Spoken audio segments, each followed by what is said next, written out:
So, good evening po sa lahat and welcome sa lahat of the Mountain Church of the Nazarene Wednesday night prayer meeting. Our first prayer meeting this year, 2026, January 7, 2026. Dahil po dyan ay panibagong pagkakataon tayong magliyab muli sa ating Panginoon sa gabi ito. And as we start, may I welcome each and every one of you. Maraming salamat po for joining our ministries sa mga panahong ito. And tayo po yung magsimula na. May I ask Mommy to lead us in our opening prayer? Okay, let us pray. Lord Jesus, we thank you so much for everything. Thank you sa privilege na ito, Lord, na pinagkaloob sa amin na magkaroon ng fellowship sa inyo. Kaya God, thank you po talaga so much for everything. Bless our fellowship tonight and bless our prayer meeting. Maraming salamat po. In Jesus' name we pray. Amen and amen. Alright, tagal-tagal na rin tayo hindi nakakakanta while doing prayer meeting. So tayo po'y kumunta na ang banal mong tahanan.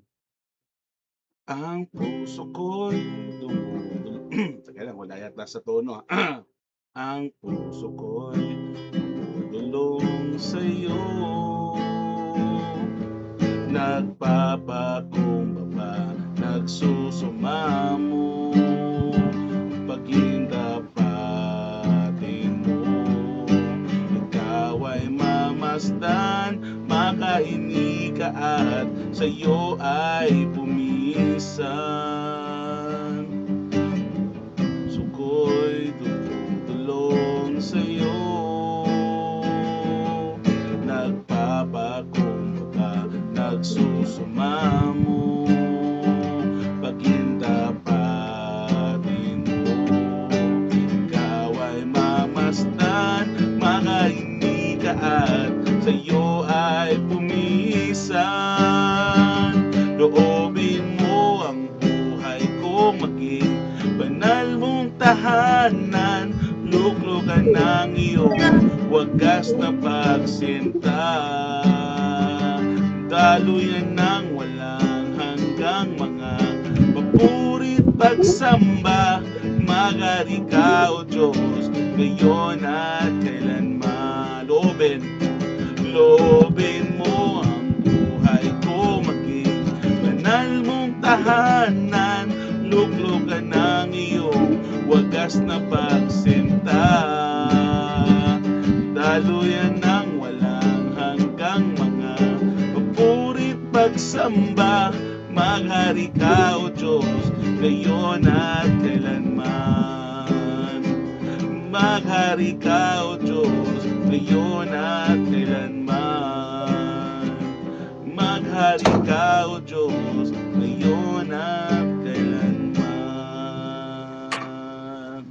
Hallelujah, hallelujah, hallelujah, Panginoon Jesus. At i-mute ko muna yung mga may ingay dyan. So, again, good evening po sa inyo lahat, church family of Light of the Mountain Church of the Nazarene. Now, okay. Sige. Okay.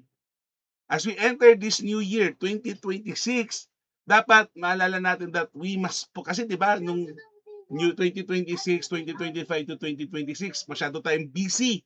Masyado tayong maraming ginagastos, pinupuntahan, ginagawa, at masyado tayong naging busy. But now, let us try to pause and reflect on God's faithfulness last year and this year. Renew our commitment, our communication to the Lord, to holiness, and step forward in faith and in purpose. Last year, for sure, is marami tayong plano, mga New Year's resolution natin na hindi natapos, hindi nasimulan, nakalimutan, napabayaan. Naalala ko 3 years ago na. 2 years ago, tama. 2 years ago, meron akong New Year's resolution. Actually, hindi siya talaga New Year's resolution, but a resolution na gusto kong pumayat para makita ko ang mga anak ko na ikasal. Makatayo ko, mahatid ko sila sa kanilang kasal. Nanaginip kasi ako na kinasal daw si Aubrey, wala ako. Yun yung panaginip ko noon, kaya ako nagkaroon. And pumayat ako from 145 kilo, naging 106 kilo ko. Then, last year, so last 2 years ago, pumayat ako. Then last year, while maintaining that, and plano kong goal ko is bumaba ng 100 kilo, na-injured ako, naipit yung sciatica ko. Ang sabi ng iba, nag-iinarte lang ako. Ang sabi ng iba, kunyari lang yan, tinatamad-tamad lang daw kasi ako, nag-iinarte ako, etc. Well, akala ko ganun lang yung case, pero naipit na pala yung sciatic nerve ko. Hindi ako maka-gym, hindi ako maka-diet kasi uminom ng gamot, maraming gamot, kailangan uminom. Tapos, parang nawalan ako ng lakas or ng drive. And anong nangyari? Kain tulog ako. Kain tulog hanggang sa yung 106 o 105, pinakamababa ko is 105 kilo. From 145 o 148 kilo, naging 105 kilos na ako, nawala ng bula. Now, hindi siya gradual, dahan-dahan lang siya. And nakita ko siya dahan-dahan tumataas. Now, sabi ko, teka lang, sayang, kailangan ko mag-diet. Pero dahil nga na nawala yung drive ko, nawala yung excitement ko, nawala yung energy ko, nakikita ko dahan-dahan tumataas. And now, 135 ako kilo, from 105 o 106 kilo, bumalik ako ng 135 kilos. Now, ngayon sabi ko, okay, next year, dahil pagaling na ako, ba't ko sinabi yun? Kasi nararamdaman ko pagaling na ako sa sciatic ako. Although may pain pa rin, from time to time, is nararamdaman ko na kaya ko na. Now, there's fear. Kasi hindi pa siya fully healed, pwede ulit maipit, pwede ulit ma-inflame, baka mas malala ang mangyari sa akin. Kasi umabot na sa lumbar ko eh. And kahapon yata parang baliko yung katawan ko, hindi ko maintindihan. And yun nga, ba't ko sinasabi yun? Because sabi nga niya is New Year. A New Year means meron new start, a fresh start. And as I reflect, naging mabuti ba akong parent? Naging mabuti ba akong asawa? Naging mabuti ba akong anak? Naging mabuti ba akong kapatid? Naging mabuti ba akong employee? Naging mabuti ba akong head? Naging mabuti ba akong pastor? Naging mabuti ba akong... As in, nagawa ko ba ng maayos yung dapat kong gawin bilang ako? Tas as I reflect, nakita ko ang daming lapses, ang daming kulang, ang daming kailangan improve, ang daming sana hindi mo ginawa yan, sana ito ginawa mo, sana blah blah blah blah blah. And as I reflect, sabi ko, ano ba yan? Nakakawalan ng gana. Di ba? Na-try nyo na bang i-reflect yung sarili nyo throughout the year? Ano bang ginawa nyo? Ano naging decision nyo? While on that reflection, nakita ko na naging pacifist ako. When I say pacifist, is I did not take chances. Wala akong ginrab na opportunity na alam kong 50-50. Hindi ako nag-aral, hindi ako nag-enroll sa MDiv ko. Hindi ako nag-review para sa CPA board exam. Although nag-try ako ng free. Kaso on the latter days, nawala ng hindi ko na siya pinursue. May mga opportunities abroad. May opportunities to have speaking engagement abroad. Like, hindi ko na sabihin, basta mayroon akong 3 opportunities to speak abroad na free lahat except for airfare. Meron akong opportunity na may tumatawag sa aking mga business venture na natakot ako kasi sabi ko, teka, yung pera ko, etc.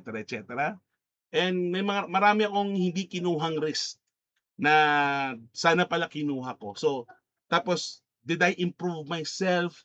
Did I do something good this year? I mean, when I say something good, is may ginawa ba akong i-grow ko? In short, lahat yun failure. Sabi ko, Lord, bakit gano'n? Ang hirap. Sana lang di na lang ako nag-reflect. Kasi ngayon parang ang ano ko sa sarili ko, parang I'm hard on myself right now kasi sayang, sana ginawa mo na to. So, I'm beating myself up. And as I reflect, doon kasi chaotic na, sabi ko, sana ginawa ko to, sana ginawa ko yan. Pinakita sa akin ng Panginoon that regardless of those risks na hindi ko kinuha, na sayang yung opportunity, nandun pa rin siya, ready to forgive, to love, to accept, to be with me, to bless me, to provide for me. Hindi ako nagutom this year. Nabili ko yung mga kailangan, necessity, at nakabili ako ng mga wants ko this year. Nakita ko na although nagkakaroon ng sakit or may problema, nandun pa rin buhay. Nakikita ko, nakakausap ko ang mga mahal ko sa buhay. So sabi ko, that alone is enough to be grateful and thankful for a lifetime. Although, siyempre, sayang yung opportunity to speak abroad, di ba? Ikaw pa naman ba ma-invite to speak abroad sa tatlong country free except for the travel airfare? Di ba sayang yun eh. So sabi ko, nanghinayang ko, pero pinakita sa akin ng Panginoon, His generosity, His provision, parang nahiya ko sa sarili ko na hindi maging grateful. So, yun, as I reflect on those things na pinakita ng Panginoon sa akin yung kanyang kabutihan, despite my inequities, despite my pagkukulang, and ang daming nangyari 2025. Ang daming highs, ang daming lows, ang daming minsan confusion, maraming ang daming nangyari talaga. But at the end of the day, I still praise God for His goodness. So I hope and pray that you can have time to reflect last year, 2025, ano ba yung ginawa ng Panginoon sa buhay natin? Anong ginawa mo sa sarili mo last year? And how can we improve or do it again this year? So ako, marami ako ngayong gustong gawin this year, 2026, na hindi ko ginawa noong 2025.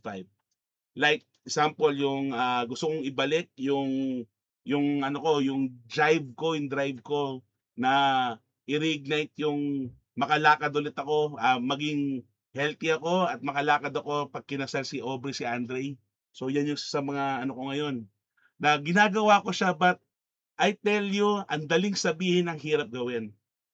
Most of the time pag mag-e-exercise na ako, parang alam mo yun, parang yung katawan mo biglang nanghihina, nagkakasakit, sumasakit yung buto, sumasakit yung tuhod. And nag-diet ako, parang pero the food parang sarap kumain, nagutom ako, inom ako ng gamot eh, et cetera. So, yun yung mga struggles ngayon. Hindi ko na siyempre ilalahat, but yun yung mga nangyayari. Now, tonight is an opportunity to intentionally place this year in God's hand. Seek His guidance and invite His Holy Spirit to work in our lives. Kasi most of the time, ang plano natin, gusto natin perfect, diba? Lahat naman tayo gusto maging perfecto lahat. But to be honest, hindi po magiging perfect yan. Walang magiging perfect plan. Most of the time, kailangan mo magkaroon ng may mga consequence or sacrifice ka pa rin gagawin. And dahil we are the one handling the plan, nakalimutan natin siya i-offer sa Panginoon. So tayo manalangin. Father God, we come before you with grateful heart. Thank you for bringing us safely into the new year, 2026. As we reflect on your faithfulness, we ask that you guide our steps, renew our commitment to live holy lives, and fill us with your Holy Spirit. May this prayer, our prayer, this prayer meeting, be a sweet aroma before you, and may every plan we make have aligned with your perfect will. In Jesus' name we pray. Amen and amen. So meron akong tatlong points na gustong i-share sa inyo. First point is reflect on God's faithfulness. Next is renewed commitment to holiness. And 3, step forward in faith and purpose. Yan ang ating pag-uusapan at pumasok tayo sa reflect on God's faithfulness. Now, the key thought kasi dito sa first point natin is the past year has shown God's steadfast love and guidance. Do you agree? Na pag tiningnan mo yung 2025 mo, there is full of faithfulness from the Lord. Nandun yung pagmamahal, provision ng ating Panginoon. Sabi nga sa Lamentation 3:22-23, the steadfast love of the Lord never ceases. His mercy never comes to an end. They are new every morning. So, take time to thank God for His provision, protection, and forgiveness. Be grateful. Have a gratitude heart to position us to trust Him fully in this year ahead 2026. Ang dami natin pwedeng pagpasalamat sa ating Panginoon. Thank God for His mercy and guidance in the past years. We must reflect. Kailangan natin magkaroon ng reflection. Kaya nga, sa lahat ng ginagawa natin, dapat may reflection tayo eh. What does it mean to me? What can kasi pag nag-ano ka kunyari sa sermon or message sa Sunday school, Sunday service, mga camps, et cetera, dapat magkaroon ka ng reflection. What does it mean to me? Anong ibig sabihin nun sa akin? Paano ko i-apply ito sa sarili ko? And how can I share it to others? Kasi when we hear the message, the good news, hindi lang po ito para sa sayong consumption. It is also to be given to others, to be shared to others. At i-mute ko muna ang Facebook ko. Maraming nagme-message ngayon. So, isa yon.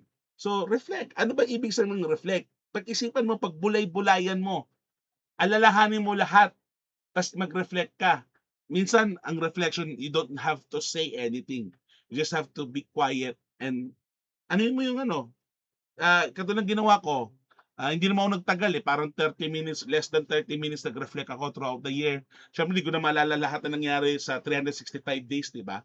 But I reflect kung gaano kabuti ang Panginoon, kung ilang beses na kami mutikan madisgrasya, pero pinotektahan pa rin tayo ng Panginoon. So, yung mga ganong eksena na nagpapasalamat ako na napapakain ko yung anak ko, napapaaral yung may provision ng Panginoon.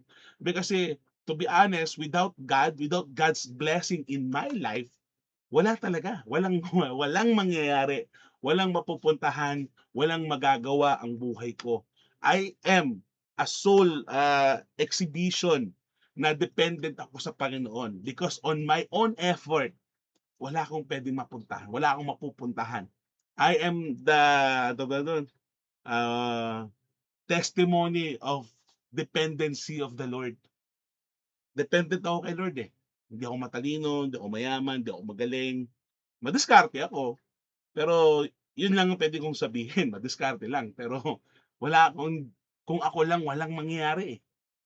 Walang mangyayari kung ako lang. I'm really dependent on the Lord.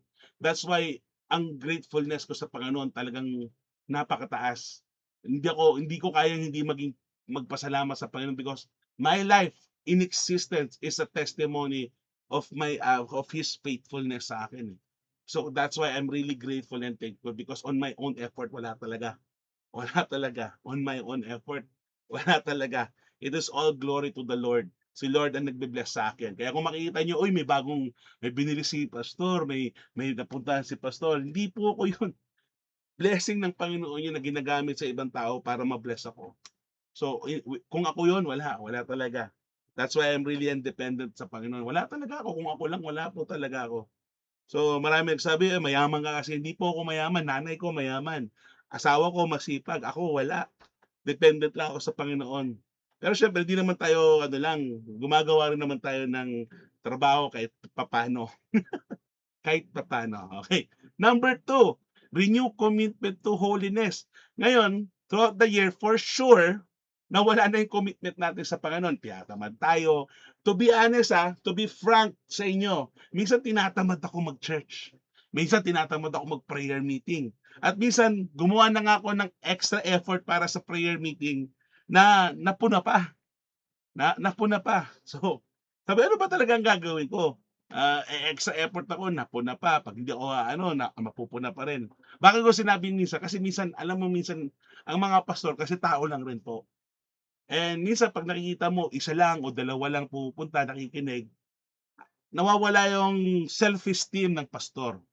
So parang nakakatamad, wala namang nakikinig o wala namang pupunta, et cetera, et cetera. Pero again, sabi nga ng Panginoon sa Biblia, when 2 or more are gathered in His name, He is there. Yun yung nagiging driving force ko ngayon to pursue. Kahit nasa bus ako ng field trip ni Aubrey, kahit na nagda-drive ako, from work, tinutuloy ko yung prayer meeting because may responsibility ako. Actually, napuna pa yun na dapat hindi na, insensitive daw yun, delikado daw yun. Yes, it's delikado, pero I don't have any choice. That is what God told me to do. Although napo na ako doon na dapat hindi na daw, nasa ano, nakakahiya daw sa ibang tao, bla bla bla bla. Eh, yun lang. Eh, I'm not here for other people eh. I am here to be a testament to the Lord. Eh, buti nakakinig sila sa field trip o sa bus. Narinig nila yung magandang balita, then that's good, di ba? It's glory to the Lord. Now, napuna pa ako doon, but yun na yun. Nung hindi na natin papalakihin yun, nandun na yun. So, ang kitot kasi dito sa renewed commitment, bakit ko sinabi to? Kasi sa renewed commitment to holiness. Kung mapapansin nyo, nung early months, on fire tayo sa Panginoon. Then, later on the year, dahan-dahan tayo ng lamig, nawala, tinamad. Tama? Sabi nga nila sa isang leadership seminar, being early and on time shows respect. Being late means wala kang pakialam do sa taong kausap mo o sa pupuntahan mo. Let me say it again. Being early on or on time shows respect to the person or kung saan ka man pupunta.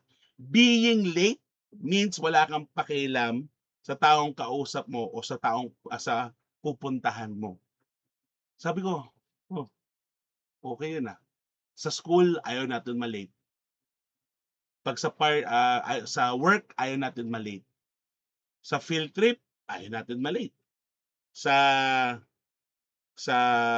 outing, ayaw natin malate. Pero ba't pag sa church, okay lang malate? Ah! Ah! Ah! Bato-bato sa langit, ang tamaan wag magalit, ang pikon laging talo. I'm just saying it as it is. Kasi minsan ako, late din ako. To be honest, nalilate din ako. Pero isipin mo yon, alisin mo yung pagpuna na yon, intindihin mo yung mensahe.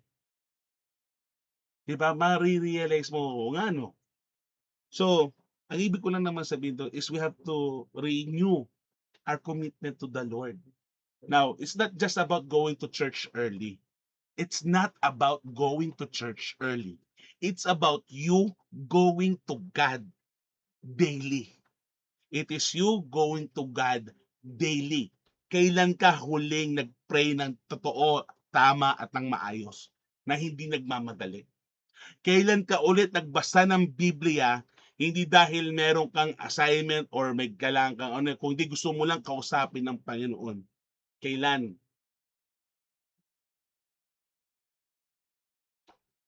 Di ba? Mapapaisip ka eh, kailan nga ba? Di ba? Again, renew your commitment to holiness and obedience. Ang kitot kasi dito, tayo, as Nazarene, we pursue sanctification, holiness, holy living, and a life set apart from God. Sabi sa 1 Thessalonians 5:16-18, rejoice always, pray without ceasing, give thanks in all circumstances, for this is the will of God in Christ Jesus for you. So, ang application lang naman ito is commit your thoughts, your words, your action this year to God. Lahat ng gagawin natin, ibigay natin para sa Panginoon. As for the Holy Spirit, to empower us so that we may grow in holiness intentionally and to live a godly life. I am very happy, I am very pleased sa bago nating NYI President na si Paulo Nicolas. Meron siyang plano.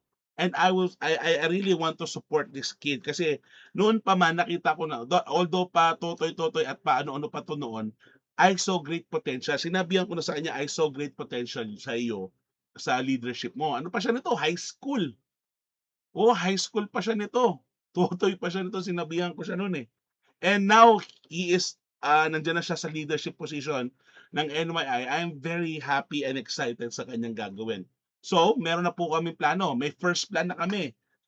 Although hindi to biblically infused, when I say hindi siya non-biblically, hindi siya biblically infused, hindi po to Bible study, hindi to prayer meeting, hindi po to service, blah, blah, blah. It is basketball fellowship. Sila nagsabi na, Kuya Mix, pwede po ba magkaroon tayo ng basketball fellowship para mainganyo natin yung ibang tao? Mga youth, taga Byong, taga Santa Elena, or kung saan man Sabi ko, sige. Saan lugar? Pwede tayo sa, ano daw, yung dito malapit sa Santa Elena, or pwede sa Santa Elena, pwede sa Palmera 2, sa amin, i-renta lang ng court, or sa Crestwood.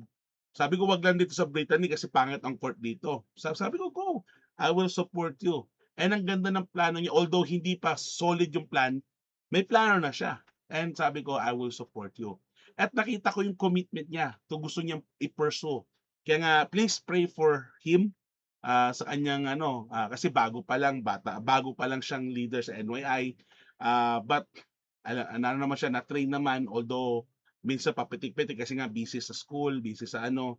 And please pray sa leadership and na maano natin. Kasi kailangan natin, alam niyo po ba, to be honest sino po ba karamihan sa church? Senior, young adult. Ang bata po natin, to be honest, tatlo lang. Si Ryle, si Andre, si Aubrey. To be honest po ang church natin mamamatay. Kasi tatlo lang yung kids natin Wala for the next generation. So kailangan po talaga natin bigyang emphasis yung kids. Kasi yung sabi nga sa Bible, that heaven is for the kids. Kids such as them, sabi niya doon. Wag mong paalisin yung mga bata because ang langit ay para sa mga batang ganyan. Wala po tayong next generation kung magkataon. So, sana I hope, sa atin lahat is magkaroon tayo ng time. Lahat naman tayo busy. Di natin puwedeng sabihin na, "Pastor, busy kasi ako. Hindi po ako makatulong." Lahat naman tayo busy. Nasa priority lang natin or time management lang natin kung paano natin i-ha-handle yung mga yun, 'di ba? Again, this is not to attack someone, this is general. Kasi minsan ako rin tinatamahan din ako. Ako unang tinamaan bago ko sabihin 'to. So please bear that in mind, I'm not here to offend. Pero kung na-offend ka, baka nga kailangan mong mapaalalahanan. Pero again, this is not to pinpoint a person, this is for the whole church. Because to be honest, kung papansinin niyo or kung napapansin niyo or kung wala kayong pakialam, ayun lang. Pero kung papansinin niyo at may halaga ang simbahan sa inyo, is wala tayong next generation. Lahat, to be honest, lahat nagsasabi ay, "Sa iba na lang po, wala akong time, wala akong ano, wala po akong gift." Again, hindi kailangan ni Lord ng marunong kailangan niya willing Kung marunong ka, that's good. Kung wala kang alam, okay lang yan because gagamitin ka ng Panginoon as long as you are willing. So, continuation doon sa sinabi ko sa renewed commitment to holiness, ask God to empower us in our lives to set apart from Him sa mundong ito. Magpagamit ka sa Panginoon. Renew your commitment. Kasi kailangan natin, the church, alam nyo, ang church na hindi gumagalaw, patay. Ang church na hindi nag-grow, patay. Quality and quantity yan So, pasensya na, pero hindi kasi ako agree doon sa okay lang sa maliit tayo. Hindi po ako agree doon. A church that is flourishing, hindi lang po satisfied kung konti lang kayo. Dapat di tayo satisfied na ito lang tayo. Dapat magkaroon tayo ng eagerness na magparami, nagparami na may quality. Hindi rin naman pwede yung paparami ka walang quality. Pero hindi tayo dapat maging, okay na tayo sa ganitong small church. Hindi po tamang mentality yun. Wala sa Bible nun. Ang simbahan lumalago talaga, dumadami, hindi puwede kasi 'pag stagnant or kumukonti ang simbahan, sabihin may problema sa simbahan. Kaya please, please, brothers and sisters in Christ, let us help one another to reignite the church. Naalala ko pumupunta pa tayo sa Montalban, naalala ko yung nagkawang-gawa tayo, sa ano ni Kuya Jun, pumunta tayo, nagpakain tayo, nagbigay tayo ng mga sanasalanta ng bagyo, 'di ba? Naalala niyo 'yun? Tapos pumupunta tayo sa mga home for the aged, sa mga kids, sa mga ano, dami natin tapos bigla na lang walang ginawa. To be honest, wala tayong ginawa last year. Wala tayong ginawa. 2 years ago, wala tayong ginawa. Sorry to tell you, mukhang marami tayong ginagawa. Yes, NYI maraming ginagawa. Pero the rest of the church wala pong ginawa. Sorry to tell. I hate to be the bearer of bad news. Pero yung report natin, as for report lang yun paper justification lang yun. Pero to be honest, wala pong nangyari 2 years. 2 years walang nangyari. So please, this year, 2026, let us recommit ourselves for the glory of the Lord. Alam naman natin that He is near. Hindi nga lang natin alam kung kailan, but alam natin He is near. So, 'di ba, kung late tayo para tayo yung 10 virgins, yung 5 prepared, yung 5 hindi. Ayaw niyo bang, 'di ba, gusto niyo bang puro bench warmers lang? Let us, hand in hand, walk together in faith to holiness for the glory of the Lord, for the church, for the community, for the people, as well as sa atin. Siyempre, unahin muna natin yung sarili natin. Dapat hindi naman sabihin unahin maging maayos, kundi bigyan din natin ng sustansya yung sarili natin as we give sustenance to the church, to the community. Kasi ang pangit naman nun, puro tayo sa labas, wala tayong kain sa loob, di ba? So, take note. Again, I hate to be the bearer of bad news, pero I hope sana maging realization to sa inyo. Are you committed to the Lord? Or satisfied na tayo na upo, uwi lang tayo? Yun lang. Last but not the least is step forward in faith and purpose. You have to step it up. You have to step up. Move forward in faith and in purpose. Kasi kung wala tayong purpose, what is the purpose of the church? Meron tayong mission and vision. Naalala niyo pa po ba yun? Alam niyo po ba yung mission at vision ng church? Yan ang ano natin. Again, hindi ko po to sa nang-aano ko. Please don't put na nang-aasar ko, nang-o-offend ako, nang-aano ko. It is not my intention. My intention is to wake the church up. Because the church, Light of the Mountain, Church of the Nazarene, is sleeping. To be honest. The church is sleeping. We need to wake up. 2026, bagong taon, may opportunity to us to be better than who we are last year. This is the chance, this is the opportunity na binigay sa atin ng Panginoon to wake up, move up, step up for God's glory. Now, the key thought kasi sa third point na to is God has a new plan and an opportunity for us this year. May plano ang Panginoon. Pero kung hindi tayo magiging obedient sa plano niya, walang mangyayari. Diba? A plan that has not taken action is still a plan. But a plan that taken action is a mission. Ang plano daw na walang ginawa, plano lang, plano lang. Pero ang plano na may ginawa, that's just a mission. May mission tayo. Meron tayong mission order from the Lord. Meron po tayo mission order from the Lord. Hindi po ang mission order natin is upo, uwi lang. It is to share the gospel throughout the nation, baptizing them in the name of the Father, the Son, of the Holy Spirit, diba? Go and make disciples of all nations, diba? Yung ganon. Hindi lang po yun. Siyempre, mas may deeper ano pa yun. Now, the scripture sa atin is Isaiah 43:18-19. Forget the former things. Do not dwell on the past. Kaya wag na tayo, move it up na. Mag-move on na tayo. Tapos na yun eh. At least alam na natin. And see, I am doing new things because God is doing new things. God is giving us opportunity to do greater things. Pero pag hindi tayo willing magpagamit, again, hindi po kailangan magaling kang kumanta. Hindi po kailangan maging mayaman ka. Hindi kailangan maging matalino ka. Hindi yun ang importante. Ang importante ay magpagamit ka, willing kang magpagamit sa Panginoon. Kasi kung gaano ka kagaling, kahit gaano ka kayaman, kahit gaano ka karunong, kung hindi ka naman magpapagamit, walang kwenta yon. And we see it every Sunday, hindi lang sa church natin, throughout the church. Maraming magaling, maraming marunong. Yung iba, gusto magpagamit pero nahihiya lang. Bakit ka mahihiya? Diba? Magpagamit ka sa Panginoon because yan ang kailangan lang eh. Magpagamit ka lang sa Panginoon. Now, the application here is to pray boldly for guidance, for courage, and provision. Kailangan mag-pray mo yan. Hindi pwedeng, okay na yan, sinabi ng pastor. Kasi tayo, pasok dito, labas dito. Hindi po dapat ganun. Pag pumasok dito, dapat maintindihan natin sa utak natin, bababa sa puso natin, lalabas sa kamay, bunganga natin. Diba? Yan dapat. Trust God to lead us in His purpose, both personally and as a church community. Meron tayong responsibility, brothers and sisters in Christ. We are called to be an ambassadors of Christ.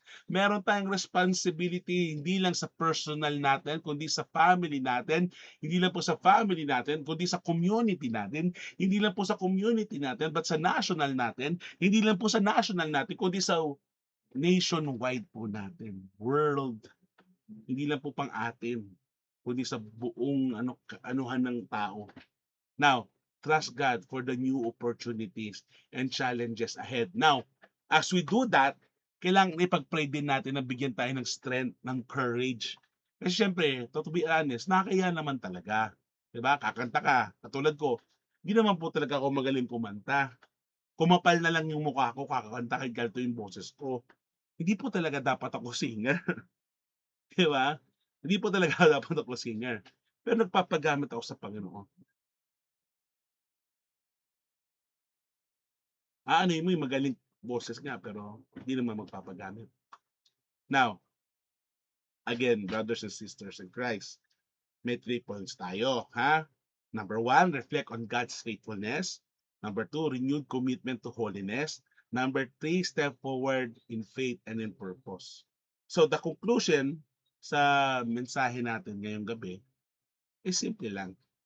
As we begin this year, 2026, brother and sisters in Christ, let us commit to walking closely to God, praying without ceasing, and trusting Him fully this year. Let's leave this place with heart ready to glorify God in holiness, service, and love. Kung hindi tayo, sino ang gagawa? Kung hindi ikaw, sino ang gagawa? Eh si pastor na lang, hindi po natin pwede iasa lahat sa pastor. We have responsibilities.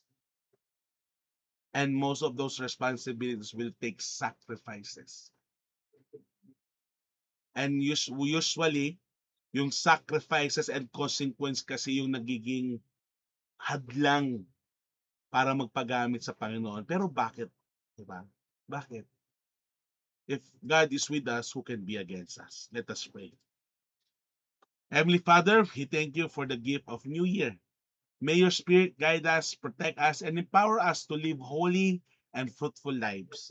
Help us to trust you completely, walk in obedience, and boldly pursue your purpose. Bless our families. Bless our church, Light of the Mountain, Church of the Nazarene. Bless our communities. Bless our work, our studies, our ministry, and this coming year. We dedicate this year to you and to you alone. In Jesus' name we pray. Amen, amen, and amen. At dyan po nagtatapos ang ating mensahe sa gabi ito. Our first prayer meeting this year. Again, sawa ka na ba maging stagnant? This is the opportunity to grow, to get out of our comfort zone, and do the will of the Lord.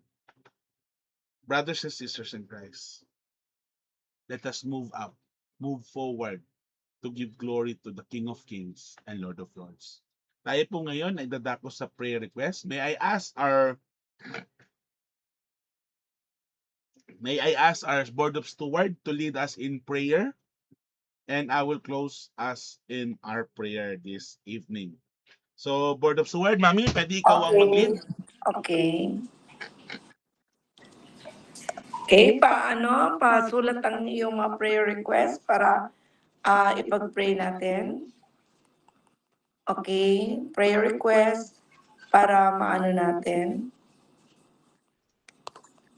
Para mabasa ko.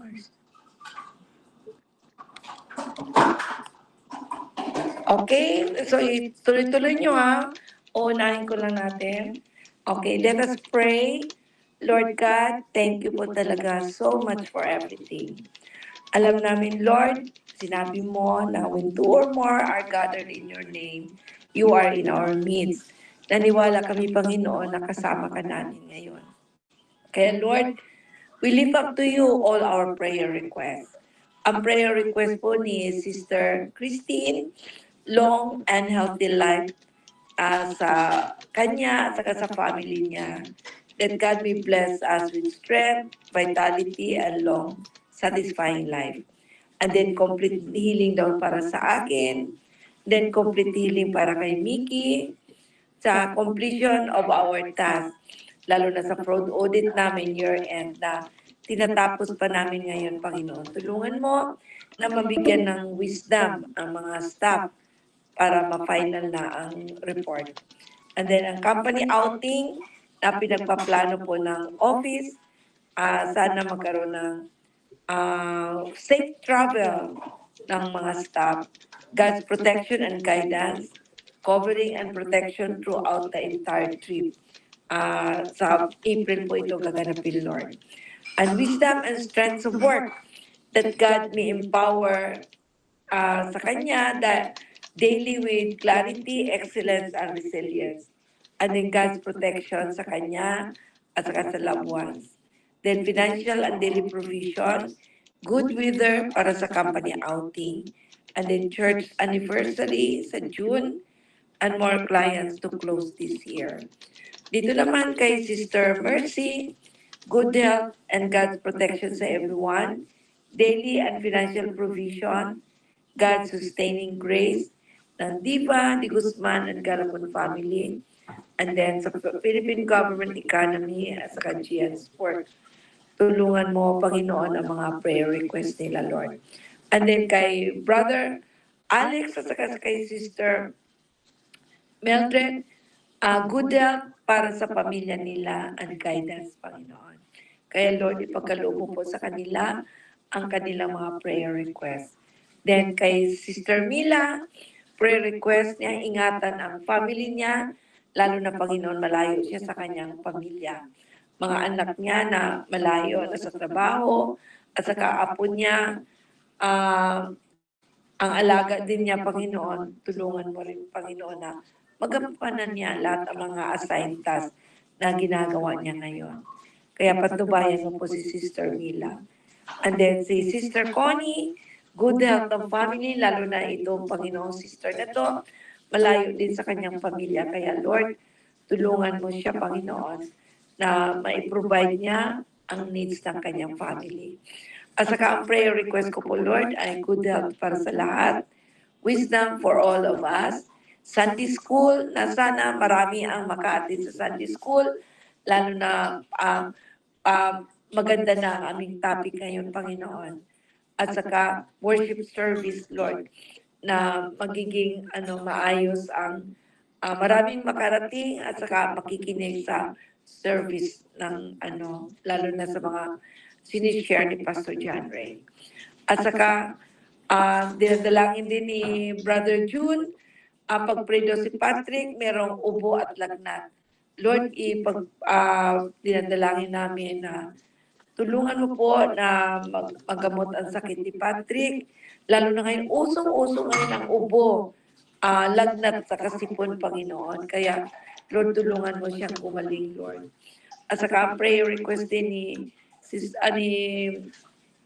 Pastor Mickey ay complete healing and protection, provision and blessing sa family, pag-aaral ni Andre and Aubrey, at saka continue ko sa MDiv ko, at saka sa amin ni Faye plans nila. Lord, tulungan mo sila, Panginoon. Kaya dinadalangin ko, Lord, na kung ano man po ang nasa puso nila, ay tulungan mo sila, Lord, na ma-resolve po ito, Lord, lalo na mga issues.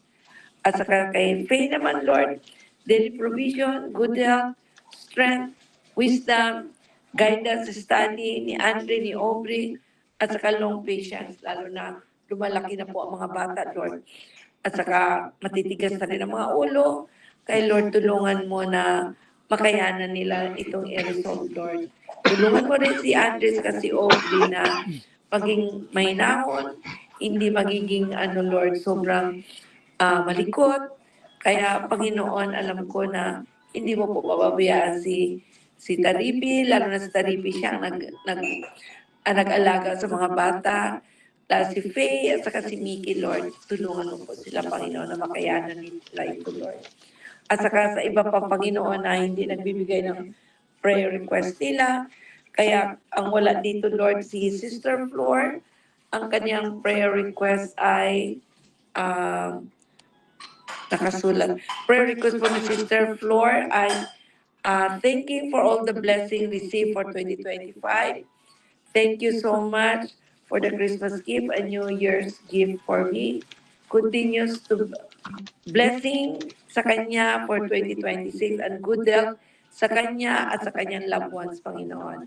Kaya ito po ang mga prayer request nila, Lord. At saka sa iba pang hindi nakakasama, Lord, siguro kulang ang time nila, at saka wala silang time para sa prayer meeting. Kaya tulungan mo sila, Lord. Patubayan mo po sila at saka i-guide mo sila. Give them wisdom, strength nang gagaling sa inyo. Maraming salamat po. In Jesus' name we pray. Amen. and Amen. amen. Hallelujah, Panginoon Jesus. Maraming salamat sa kabutihan mo, pinagkakaloob palagi sa amin. Gabayan niyo po kami, Panginoon, lagi at huwag niyo kami papabayaan. Lord, bless each and every one of us sa aming work, sa aming ministry, sa aming pag-aaral, sa aming family, sa aming community, sa aming mga responsibilities. Protektahan niyo po ang bawat isa at huwag niyo po silang papabayaan. I would like to also thank sa buhay ni Ate Jane dahil malapit na po siyang matapos sa kanyang masteral, and I hope na makuha niya yung enough funds para mapaprint niya at ma-defend niya na o ma-disposition niya na ang kanyang thesis na matapos na po siya at huwag niyo po sila papabayaan. Ganun din po sa bagong NYI president namin na si Paulo. Lord, gabayan niyo po siya sa leadership na kanyang responsibilities. Gabayan niyo po ang mga youth, Lord, na yung iba na parang nanlalamig, yung iba nawawala, iba may problema na magampanan niya ang responsibilidad niya bilang leader nila upang magkaroon ng mas maayos na patutunguhan ng mga kabataan. Ganon din po sa aming simbahan, Light of the Mountain Church of the Nazarene. For the next generation, Lord, tulungan niyo po ang simbahan ito na dumami ang mga kids. Ganon din siyempre dumami rin yung mga tao, mga adults, mga senior, mga youth sa simbang ito. Gabayan niyo po lahat ng aming gagawin na maging kapuri-puri ito sa iyo, Ama, sa aming pag-iisip, sa aming pananalita at sa aming mga kilos at galaw ay maging kaaya-aya ito palagi sa inyo. Lord, maraming salamat sa buhay ng mga taong nandito. Gabayan niyo po sila at huwag silang papabayaan. Lord, bless them, provide for them, be with them, bless them, at Lord, cover them, Lord, with your holy and precious blood. We give you all the glory, honor, and praise. In Jesus' name we pray. Amen and amen. Magandang gabi po sa inyo lahat. Okay lang po ba i-on nyo yung mga camera nyo para po tayo ay magkaroon ng picture taking. So, pa-on po ng camera. Ayun, si Elizabeth nakasama. Hello, Beth. Okay, pa-on po ng camera. In 3, 2, 1, smile. Okay, ulit po ulit. 1, 2, 3, smile. Alright, God bless you po. Stay safe. Good night and see you this Saturday po sa mga delegates and sa Sunday para po sa iba. God bless you po. Stay safe and bye-bye. Bye-bye. God bless.